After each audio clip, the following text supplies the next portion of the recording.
Hi hello welcome to Harsha Madhu vlogs. ಇವತ್ತು ಅಪ್ಪಾಜಿ birthday ಇತ್ತು, ಸೊ ಅದಕ್ಕೆ ಅಂತ ಕೇಕ್ ಮಾಡಿಸಿದ್ವಿ. ನಮ್ಮ ಮನೇಲಿ ಯಾರು ಕ್ರೀಮ್ ತಿನ್ನಲ್ಲ, ಸೊ ಅದಕ್ಕೆ ಪ್ಲೇನ್ ಕೇಕ್ ಮಾಡಿಸಿದ್ವಿ. ಪ್ಲಮ್ ಕೇಕು ಅದು ಪ್ಲೇನಾಗಿ ಕಾಣಿಸ್ತಿತ್ತು ಅಂತ ಮಿಲ್ಕಿ ಬಾರ್ ಚಾಕ್ಲೇಟ್ ಇರುತ್ತಲ್ಲ, ಸೊ ಅದನ್ನು ಏನೋ ಬಾರ್ಡರ್ ಥರ ಸ್ವಲ್ಪ ಡೆಕೋರೇಷನ್ ಮಾಡ್ತಾಯಿದ್ದೆ. ಮಾಡಿ ಕೇಕ್ ಕಟ್ಟಿಂಗು ಎಲ್ಲ ಆದಮೇಲೆ ಇವತ್ತು ಬೆಳಿಗ್ಗೆನೇ ಮಾಡಿದ್ವಿ. ಯಾಕೆಂದರೆ ಅಪ್ಪಾಜಿ ಆಫೀಸ್ಗೆ ಹೋಗಬೇಕು, ಸಂಜೆ ಎಷ್ಟೊತ್ತಿಗೆ ಬರ್ತಾರೆ ಅಂತ ಗೊತ್ತಾಗಲ್ಲ, ಸೊ ಅದಕ್ಕೆ ಬೆಳಿಗ್ಗೆನೇ ಮಾಡಿಬಿಟ್ವಿ. ಮಾಡಿ ಆದಮೇಲೆ ನಮ್ಮ ಪಾಪುದು ಚಿಂಟುದು ಇಂಜೆಕ್ಷನ್ಸ್ ಇತ್ತು, ಸೊ ಅದಕ್ಕೆ ಅಂತ ಹೋದ್ವಿ. ಹಾಸ್ಪಿಟಲ್ಗೆ ಹೋಗಿ ಇಂಜೆಕ್ಷನ್ ಮಾಡಿಸ್ಕೊಂಡು ಸ್ವಲ್ಪ ಪರ್ಚೇಸಿಂಗ್ ಇತ್ತು, ಪರ್ಚೇಸ್ ಮಾಡಿಕೊಂಡು ಬಂದ್ವಿ. ನಮ್ಮ ಮನೇಲಿ ಯಾರು ಅಷ್ಟು ಕ್ಯಾಮ್ರಾ ಮುಂದೆ ಬರೋಕ್ಕೆ ಇಷ್ಟಪಡಲ್ಲ, ಅದಕ್ಕೆ ಯಾರ್ದೋ ಮಾಡಿಲ್ಲ, ನನ್ನ ಫೋಟೋಸ್ ವಿಡಿಯೋಸು ಮಾತ್ರ ಅಪ್ಲೋಡ್ ಮಾಡ್ತಾಯಿದ್ದೀನಿ.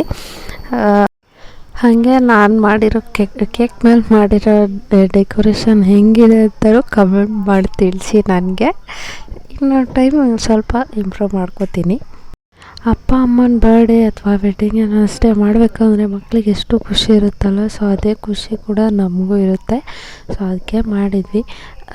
ಸರ್ಪ್ರೈಸಾಗಿ ಮಾಡಿದ್ರೆ ಅಪ್ಪಾಜಿಗೂ ಖುಷಿ ಆಗುತ್ತೆ. ಅವ್ರು ಸರ್ಪ್ರೈಸ್ ತುಂಬ ಇಷ್ಟಪಡ್ತಾರೆ, ಸೊ ಅದಕ್ಕೆ ಮಾಡಿದ್ವಿ. ಬಟ್ ಈ ಸರಿ ಸರ್ಪ್ರೈಸಿಂಗ್ ಇರಲಿಲ್ಲ. ನಿನ್ನೆ ಅಪ್ಪಾಜಿ ಜೊತೆ ನನ್ನ ಸಿಸ್ಟರ್ ಹೋಗಿ ಕೇಕಿಗೆ ಆರ್ಡ್ರ್ ಕೊಟ್ಟು ಬಂದಿದ್ದು. ಯಾಕೆ ನಾನು ಹೋಗೋಕ್ಕಾಗಿಲ್ಲ, ಯಾಕೆಂದರೆ ಚಿಂಟು ಇದ್ದಾನೆ ಪಾಪು, ಹಾಗಾಗಿ ಹೋಗೋಕ್ಕಾಗಿರಲಿಲ್ಲ. ಇಲ್ಲಿ ಸಣ್ಣದು ಒಂದು ಫೋಟೋಸ್ ಹಾಕ್ತೀನಿ, ಬರ್ಡೇ ಕಟ್ ಮಾಡಿದ್ದು ಅದು ಎಲ್ಲ. ಡೆಕೋರೇಷನ್ ಹೆಂಗಿದೆ ಅಂತ ಪ್ಲೀಸ್ ನನಗೆ ಹೇಳಿ.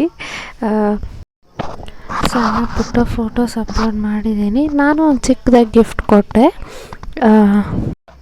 ಹಾಸ್ಪಿಟಲ್ಗೆ ಹೋಗಿ ಬರ್ತಾ ಸ್ವಲ್ಪ ಫ್ರೂಟ್ಸು ಅದು ಇದು ಸ್ವಲ್ಪ ಸಾಮಾನು ತರೋದಿತ್ತು, ಅದನ್ನು ತೊಗೊಂಬಂದರು ಅಮ್ಮ. ನಾನು ಇರಲಿಲ್ಲ, ನಾನು ವೆಯ್ಟ್ ಮಾಡ್ತಾಯಿದ್ದೆ ಹಾಸ್ಪಿಟಲಲ್ಲೇ ಮಾಡಿ.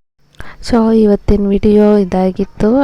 ಪ್ಲೀಸ್ ಲೈಕ್, ಶೇರ್ ಮಾಡಿ, ಕಮೆಂಟ್ ಮಾಡಿ ಆ್ಯಂಡ್ ಮರಿದೆ ಸಬ್ಸ್ಕ್ರೈಬ್ ಮಾಡಿ.